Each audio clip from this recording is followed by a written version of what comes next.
나는 105년을 살았습니다. 전쟁을 보았고 굶주림을 보았고 그리고 너무나 많은 사람들이 조용히 사라지는 것을 보았습니다. 어떤 이는 병으로 떠났고 어떤 이는 가난으로 떠났습니다. 그러나 내가 가장 많이 목격한 죽음은 아무도 그것을 죽음이라 부르지 않는 죽음이었습니다. 밥상 앞에 앉기를 그만둔 사람들의 죽음이었습니다.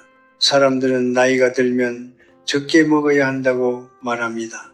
소식시설이 장수의 비결이라고, 위장을 비워야 오래 산다고, 욕심을 버려야 품위 있게 늙는다고 말합니다. 나는 그 말을 수십 년 동안 들어왔습니다.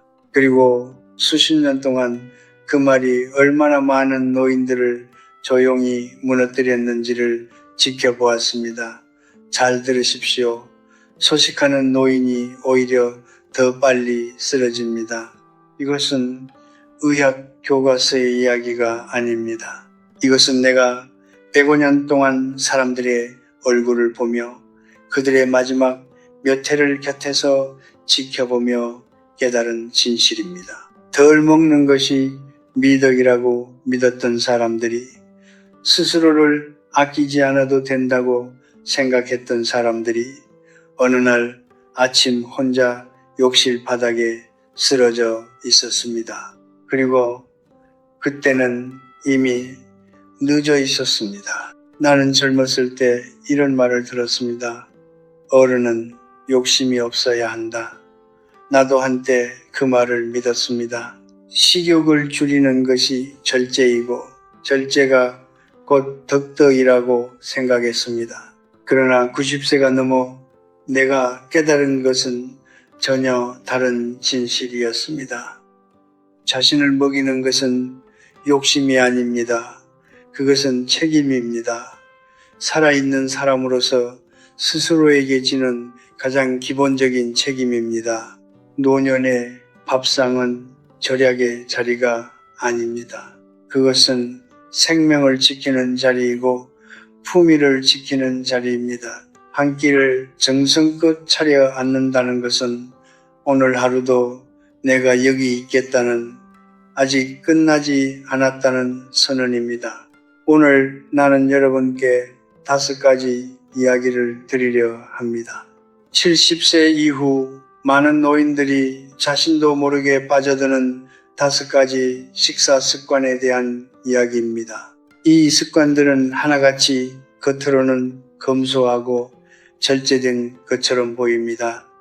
그러나 그 안에는 조용한 포기가 숨어 있습니다. 그리고 그 포기는 결국 몸이 무너지는 것으로 끝납니다. 나는 여러분이 오래 살기를 바라는 것이 아닙니다. 나는 여러분이 끝까지 서 있기를 바랍니다. 스스로의 힘으로 스스로의 밥상 앞에 스스로의 숟가락을 들고 그 이야기를 지금 시작하겠습니다. 내 나이 또래 친구들은 이제 거의 남아있지 않습니다. 한 명 한 명 떠나보내면서 나는 늘 같은 것을 생각했습니다. 왜 어떤 사람은 80세에도 혼자 시장을 벌어가고 어떤 사람은 75세에 이미 누군가의 부축 없이는 걷지 못하게 되는 것일까? 그 차이가 단순히 운이나 유전자의 문제라고 생각했던 시절이 있었습니다. 그러나 오래 살다 보면 보이는 것들이 있습니다. 오래 관찰하다 보면 패턴이 보입니다. 일찍 쓰러진 사람들에게는 공통점이 있었습니다. 그들은 하나같이 고기를 멀리했습니다. 생선을 부담스러워했습니다. 달걀은 콜레스테롤이 걱정된다며 줄였고 두부는 찬 음식이라며 피했습니다. 스스로는 건강을 위해 절제한다고 믿었지만 몸은 그 절제의 대가를 조용히 치르고 있었습니다. 내 오랜 친구 중에 학자가 한 명 있었습니다. 평생 책을 가까이 하고 음식은 늘 소박하게, 과식은 죄악이라 여기며 살았던 사람입니다. 78세가 되던 해 그는 자기 집 현관 문턱을 넘다가 그냥 넘어졌습니다. 특별히 미끄럽지도 않았고 특별히 서두르지도 않았습니다. 그저 다리에 힘이 없었던 것입니다. 엉덩이 뼈가 부러졌고 수술을 받았고 그 후로 그는 다시 예전의 걸음을 되찾지 못했습니다. 2년 뒤 그는 세상을 떠났습니다. 사인은 골절이 아니었습니다. 그러나 나는 압니다. 그가 쓰러지기 시작한 것은 그 문턱에서가 아니었습니다. 수십 년 동안 단백질을 멀리했던 그 밥상에서부터였습니다. 사람의 몸은 나이가 들수록 근육을 잃습니다. 이것은 피할 수 없는 사실입니다. 30세 이후부터 근육은 서서히 줄어들기 시작하고 60세가 넘으면 그 속도가 빨라집니다. 70세, 80세가 되면은 충분한 단백질을 섭취하지 않을 경우 근육 손실은 걷잡을 수 없이 빨라집니다. 의학에서는 이것을 근감소증이라고 부릅니다. 그러나 나는 그것을 이렇게 부릅니다. 집의 기둥이 천천히 썩어가는 것이라고. 기둥이 썩은 집은 큰 태풍이 아니어도 무너집니다. 작은 바람 한 줄기에도 문을 조금 세게 닫는 것만으로도 흔들립니다. 노인이 작은 문턱에 걸려 넘어지는 것은 그 문턱이 높아서가 아닙니다. 그것을 버텨낼 기둥이 이미 충분히 남아있지 않기 때문입니다. 근육은 단백질로 만들어집니다. 이것은 협상의 여지가 없는 사실입니다. 고기, 생선, 달걀, 두부, 이것들은 노년의 사치가 아닙니다. 이것들은 노년의 기초입니다. 서 있기 위한 재료이고 넘어지지 않기 위한 준비이며 내일 아침 혼자 일어날 수 있기 위한 투자입니다. 나는 지금도 매일 달걀을 먹습니다. 생선을 먹습니다. 두부를 먹습니다. 누군가는 105세 노인이 뭘 그리 챙겨 먹느냐고 웃을지 모릅니다. 나는 그 웃음에 이렇게 대답합니다. 내가 지금 이 자리에 앉아 여러분께 이 이야기를 전할 수 있는 것은 한 끼 한 끼를 포기하지 않았기 때문이라고. 단백질을 드십시오. 그것은 욕심이 아닙니다. 그것은 내일의 나를 위한 가장 조용한 약속입니다. 나는 오래 살면서 사람이 무너지는 순간을 많이 보았습니다.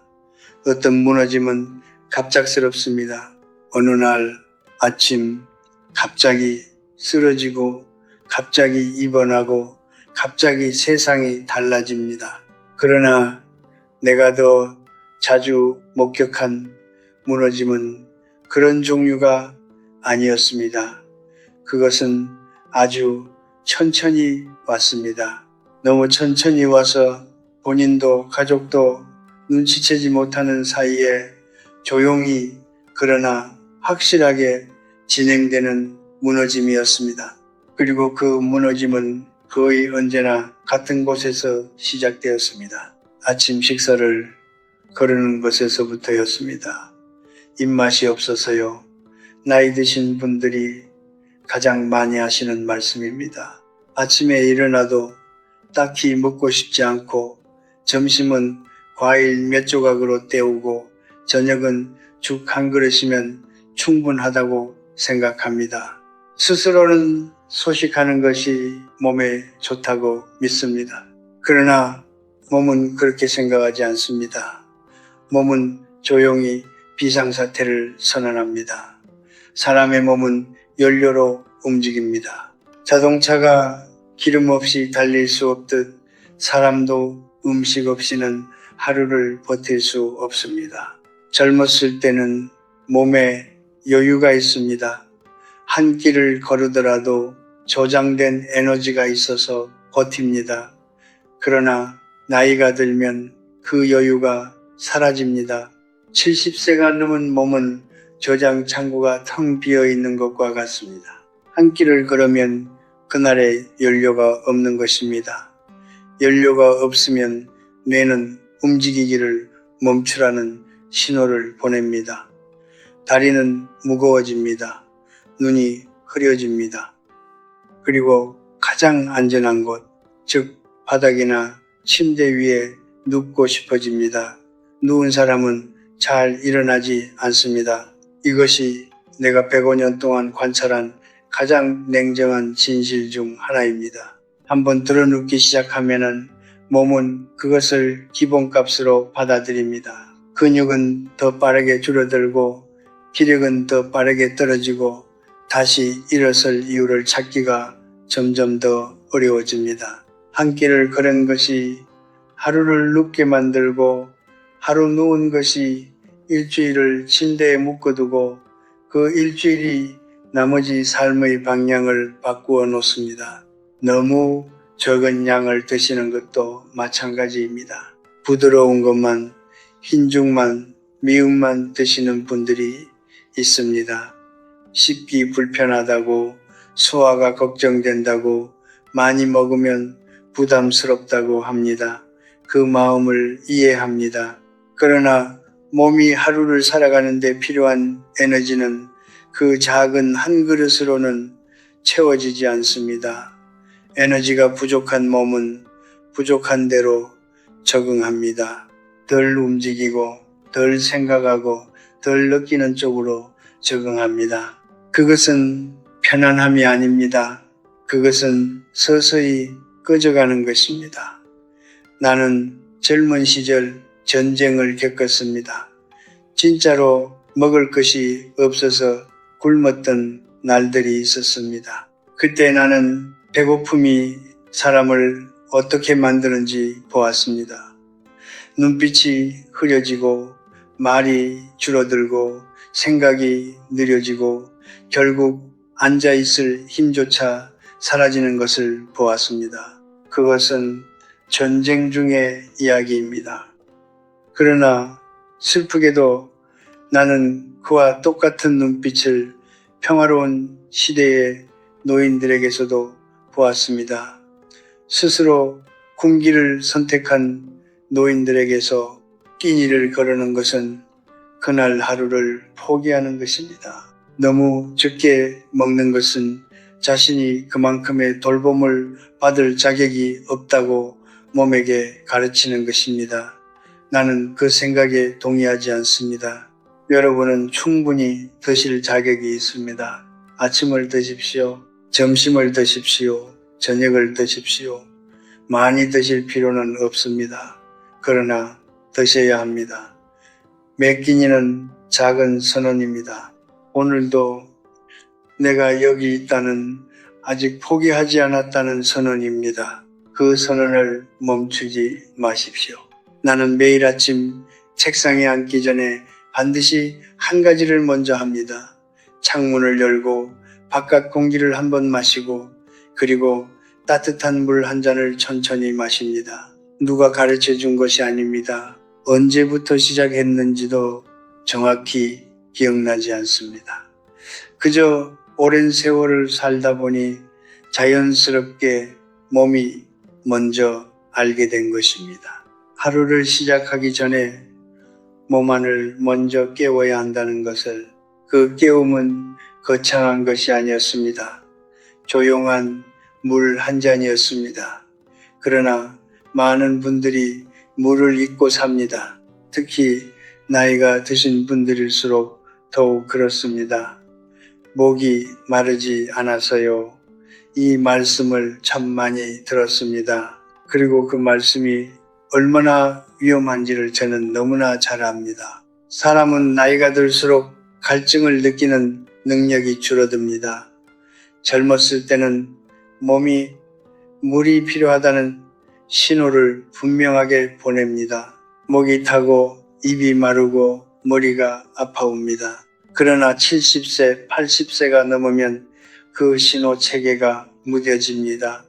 몸은 분명히 물이 필요한데 그 필요를 뇌에 제대로 전달하지 못합니다. 목이 마르지 않다고 느끼는 그 순간에도 몸 안에서는 이미 탈수가 시작되고 있을 수 있습니다. 탈수는 조용히 옵니다. 처음에는 그저 조금 피곤한 것 같습니다. 머리가 약간 무겁고 생각이 또렷하지 않고 다리가 평소보다 무겁게 느껴집니다. 많은 분들이 그것을 나이 탓으로 돌립니다. 나이 드니까 이러는 거지. 그러나 그것이 나이 때문만이 아닐 수 있습니다. 물이 부족하기 때문일 수 있습니다. 그리고 그 상태가 계속되면 어지럼증이 옵니다. 어지럼증이 오면 균형을 잃습니다. 균형을 잃으면 넘어집니다. 그 넘어짐 하나가 노인의 삶을 완전히 바꾸어 놓을 수 있습니다. 나는 한 여성을 알았습니다.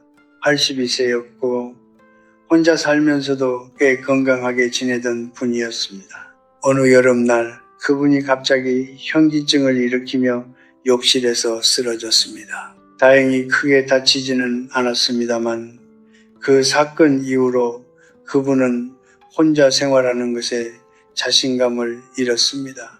결국 요양원으로 가시게 되었습니다. 나중에 알고 보니 그분은 하루에 물을 한두 잔밖에 드시지 않았다고 했습니다. 더운 날씨에 그것도 충분히 드시지 않았으니 몸이 버티지 못했던 것입니다. 그 넘어짐은 단순한 사고가 아니었습니다. 오랫동안 물을 멀리했던 습관이 만들어낸 결과였습니다. 물은 몸 안의 모든 것을 움직이게 합니다. 혈액이 흐르게 하고 영양이 전달되게 하고 노폐물이 빠져나가게 합니다. 뇌가 또렷하게 작동하게 하고 관절이 부드럽게 움직이게 하고 근육이 제 역할을 하게 합니다. 물이 부족하면 이 모든 것이 조금씩 멈추기 시작합니다. 한꺼번에 멈추는 것이 아니라 아주 조금씩 눈치채기 어렵게 그러나 멈춥니다. 목이 마르지 않아도 물을 드십시오. 하루에 8잔이 부담스러우시면 6잔도 좋습니다. 5잔도 좋습니다. 중요한 것은 의식적으로 꾸준히 잊지 않고 드시는 것입니다. 아침에 일어나면 1잔, 식사 전에 1잔, 오후에 1잔, 거창한 계획이 필요하지 않습니다. 그저 습관이 필요합니다. 나는 105년을 살면서 몸이 보내는 신호에 귀를 기울이는 법을 배웠습니다. 그러나 동시에 몸이 신호를 보내지 않을 때에도 먼저 챙겨주는 법을 배웠습니다. 물이 바로 그런 것입니다. 몸이 요청하기 전에, 갈증이 오기 전에 먼저 드십시오. 그것이 몸에게 보내는 가장 조용한 사랑입니다. 오늘 아침 이 이야기를 들으신 후 물 1잔을 드십시오. 따뜻해도 좋고 시원해도 좋습니다. 그 1잔이 오늘 하루 여러분의 몸을 지켜줄 것입니다. 그리고 내일도 모레도 그 습관이 쌓여 여러분의 남은 날들을 더 단단하게 만들어줄 것입니다. 물은 생명입니다. 그리고 생명은 챙겨야 합니다. 스스로 나는 오래 살면서 많은 것을 잃었습니다. 친구들을 잃었고 동료들을 잃었고 사랑하는 사람들을 잃었습니다. 나이가 든다는 것은 그런 것입니다. 떠나보내는 일이 늘어가는 것입니다. 그리고 어느 순간 밥상 앞에 앉았을 때 맞은편 자리가 비어 있다는 것을 깨닫게 됩니다. 예전에는 늘 누군가 앉아있던 그 자리가 이제는 그냥 빈 의자가 되어 있습니다. 그 빈 의자를 바라보며 밥을 먹는 것이 어떤 느낌인지 나는 압니다. 말로 설명하기 어려운 그 허전함을 나는 압니다. 그러나 내가 오늘 여러분께 드리고 싶은 이야기는 단순히 외로움에 대한 위로가 아닙니다. 혼자 밥을 먹는 것이 몸을 어떻게 무너뜨리는지에 대한 이야기입니다. 마음의 이야기이기도 하지만 동시에 아주 현실적인 몸의 이야기이기도 합니다. 사람은 혼자 밥을 먹을 때 덜 먹습니다. 이것은 내가 오랜 세월 동안 관찰한 사실이고 오늘날 많은 연구들이 확인해주는 사실이기도 합니다. 함께 앉아 이야기를 나누며 먹을 때 사람은 자연스럽게 더 많이 먹고 더 오래 먹고 더 즐겁게 먹습니다.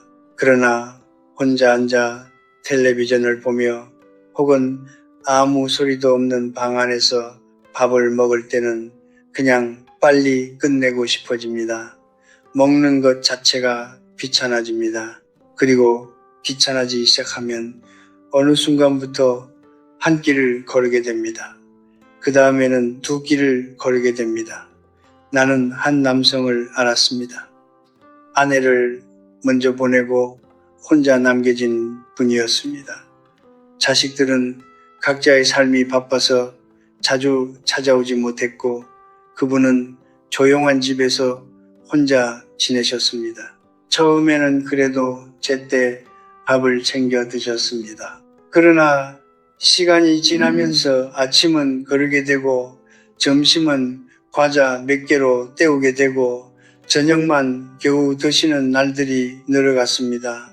본인은 입맛이 없어서라고 하셨지만 나는 알았습니다. 입맛이 없는 것이 아니었습니다. 함께 먹을 사람이 없으니 먹는 것 자체의 의미가 사라진 것이었습니다.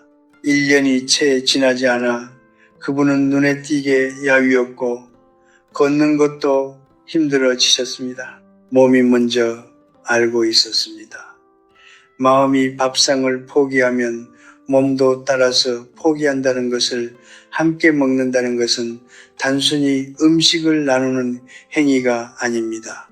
그것은 서로의 존재를 확인하는 행위입니다.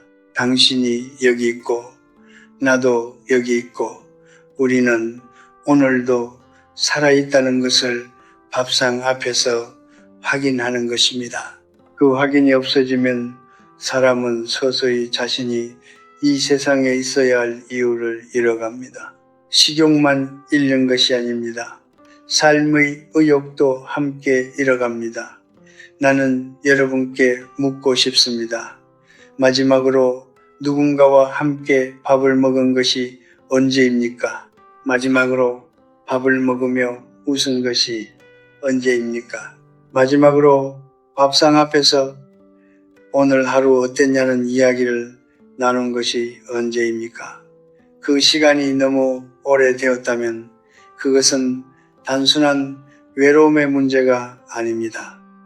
그것은 몸과 마음이 함께 굶고 있다는 신호입니다. 혼자 사시는 분들께 드리는 말씀입니다. 이웃에게 먼저 말을 거십시오. 동네 경로당에 나가 보십시오. 자식에게 전화해서 다음 주말에 같이 밥 먹자고 말씀해 보십시오. 그것이 부담스럽다면 창가에 앉아 햇볕을 받으며 천천히 드십시오. 바깥 풍경을 바라보며 드십시오. 작은 화분 하나를 밥상 옆에 두십시오. 혼자이되 완전히 혼자가 아닌 방법을 찾으십시오. 밥상은 삶의 마지막 무대입니다. 그 무대를 너무 일찍 혼자 닫지 마십시오. 누군가와 나누는 한 끼는 그 어떤 좋은 약보다도 더 깊이 사람을 살립니다. 함께 먹는 것이 사라지면 식욕도 웃음도 내일을 기다리는 마음도 함께 사라집니다. 그러나 반대로 함께 먹는 것이 돌아오면 그 모든 것들도 천천히 돌아옵니다. 오늘 저녁 혼자 드시지 마십시오. 누군가에게 전화 한 통을 하십시오. 그것이 이 세상에서 여러분이 할 수 있는 가장 용기 있는 일 중 하나일지도 모릅니다. 나는 젊었을 때 절제를 미덕이라고 배웠습니다. 덜 먹고 덜 쓰고 덜 요구하는 사람이 훌륭한 사람이라고 배웠습니다. 유교적 전통 속에서 자란 우리 세대는 스스로를 낮추는 것이 곧 덕이라고 믿었습니다. 밥을 많이 먹는 것은 탐욕스러운 것이고 자신의 몸을 챙기는 것은 어딘가 부끄러운 일처럼 여겨졌습니다. 나 역시 한때는 그렇게 생각했습니다. 나이가 들면 적게 먹고 조용히 물러나고 자리를 내어주는 것이 어른의 도리라고 생각했습니다. 그러나 90세가 넘어 나는 그 생각을 완전히 뒤집었습니다. 절제는 미덕입니다. 그러나 자기 파괴는 미덕이 아닙니다. 스스로를 굶기는 것은 절제가 아닙니다. 그것은 포기입니다.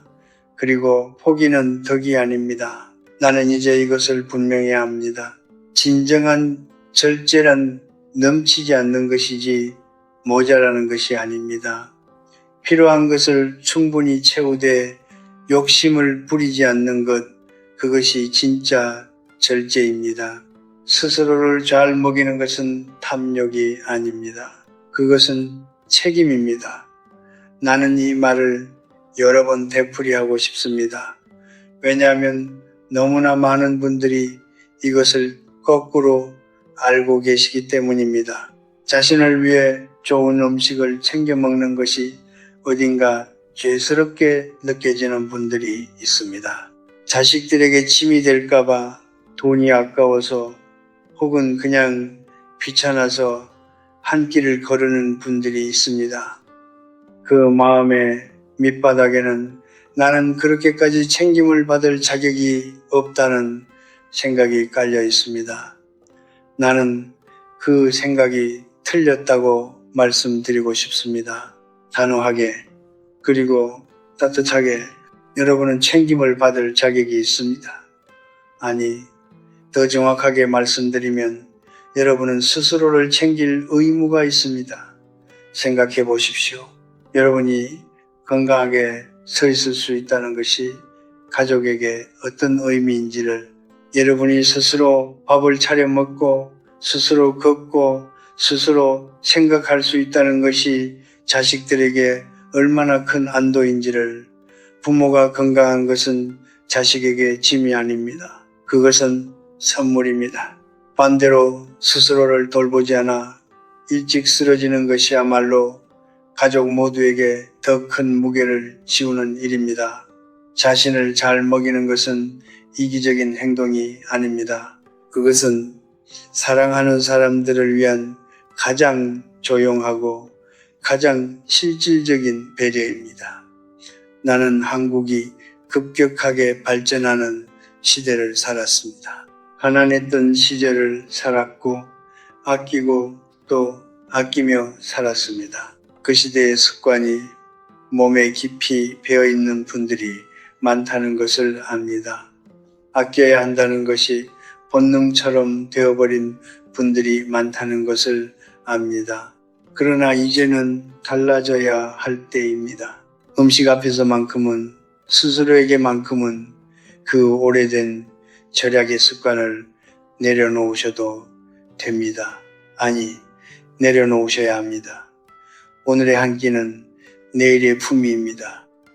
오늘 충분히 드시는 것이 내일 혼자 일어설 수 있는 힘이 됩니다.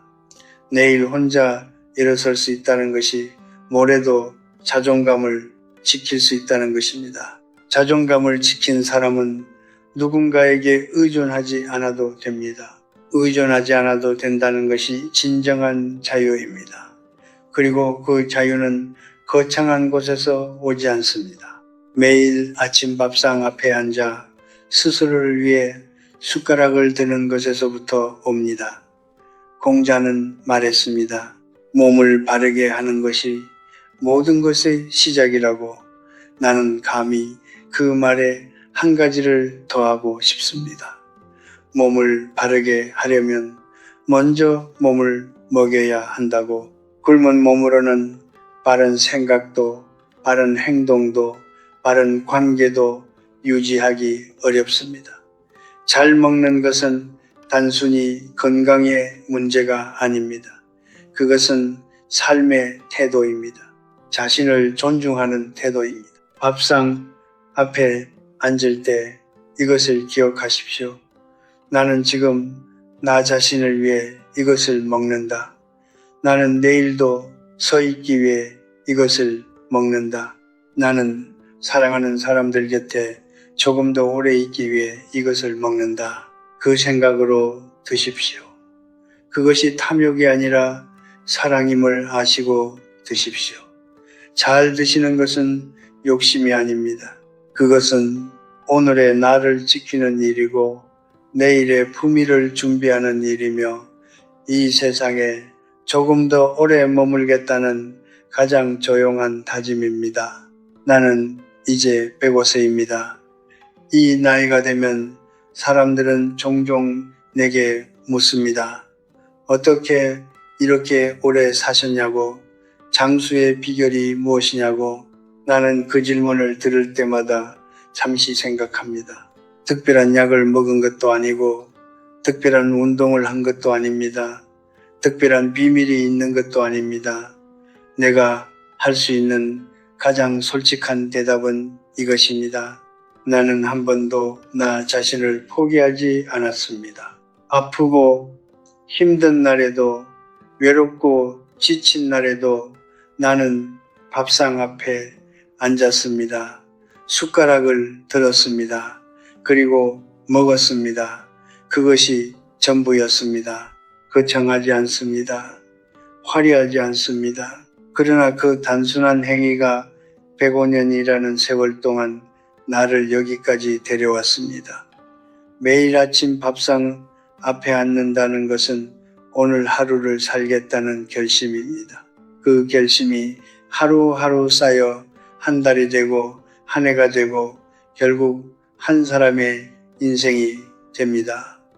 오늘 나는 여러분께 5가지 이야기를 드렸습니다. 단백질을 충분히 드시라고, 끼니를 거르지 마시라고, 너무 적게 드시지 마시라고, 물을 잊지 말고 드시라고, 그리고 혼자 드시는 것에 너무 익숙해지지 마시라고. 이 5가지는 의학 교과서에서 가져온 이야기가 아닙니다. 105년을 살면서 수많은 사람들을 곁에서 지켜보며 그들의 마지막 날들을 함께하며 내가 배운 이야기들입니다. 어떤 것은 친구의 이야기이고, 어떤 것은 이웃의 이야기이고, 어떤 것은 나 자신의 이야기입니다. 이 이야기들의 공통점은 하나입니다. 작은 것들이 쌓인다는 것입니다. 좋은 방향으로도 나쁜 방향으로도 매일 단백질을 조금씩 더 챙겨 드시는 것이 쌓이면 몇 달 후 더 단단한 다리가 됩니다. 매일 끼니를 거르지 않는 것이 쌓이면 1년 후 더 맑은 눈빛이 됩니다. 매일 물 한 잔을 더 마시는 것이 쌓이면 어느 날 아침 더 가벼운 발걸음이 됩니다. 그리고 가끔이라도 누군가와 함께 밥을 먹는 것이 쌓이면 삶이 조금 더 따뜻해집니다. 반대로 매일 한 끼씩 거르는 것도 쌓입니다. 매일 물을 잊는 것도 쌓입니다. 매일 혼자 조용히 밥상을 비우는 것도 쌓입니다. 그 쌓임이 어느 순간 몸을 무너뜨립니다. 갑자기가 아닙니다. 천천히, 그러나 반드시. 나는 여러분이 오래 사시기를 바라지 않습니다. 아니, 조금 더 정확하게 말씀드리면 오래 사는 것 자체가 목표가 되어서는 안 된다고 생각합니다. 목표는 품위 있게 사는 것입니다. 누군가의 짐이 되지 않고 스스로의 힘으로, 스스로의 판단으로, 스스로의 밥상 앞에 앉을 수 있는 것, 그것이 진정한 노년의 자유입니다. 그리고 그 자유는 오늘 한 끼를 정성껏 챙기는 것에서부터 시작됩니다. 밥을 먹는다는 것은 살겠다는 의지입니다. 잘 먹는다는 것은 품위 있게 살겠다는 다짐입니다. 함께 먹는다는 것은 이 세상과 아직 연결되어 있다는 선언입니다. 그 선언을 매일 하십시오. 거창한 말로 하지 않아도 됩니다. 그냥 밥상 앞에 앉으시면 됩니다. 숟가락을 드시면 됩니다. 이 세상에서 가장 용감한 사람은 전쟁터에서 싸우는 사람이 아닐지도 모릅니다. 매일 아침 힘겹게 일어나 조용히 밥을 차려 혼자서도 끝까지 품위를 지키며 사는 사람일지도 모릅니다. 나는 그런 분들을 수없이 보았습니다. 그리고 그분들 앞에서 나는 늘 고개를 숙였습니다. 여러분도 그런 사람입니다. 오늘 이 이야기를 끝까지 들어주신 여러분은 아직 포기하지 않은 사람입니다. 아직도 잘 살고 싶은 사람입니다. 그 마음이 있는 한 여러분은 괜찮습니다. 오늘 저녁 한 끼를 정성껏 드십시오. 내일 아침 일어나서 물 한 잔을 드십시오. 이번 주말 누군가와 함께 밥상에 앉으십시오. 그것으로 충분합니다. 그것이 품위 있는 노년의 시작입니다. 삶은 요란한 축제가 아닙니다. 삶은 매일 밥상 앞에 앉는 것입니다. 조용히 그러나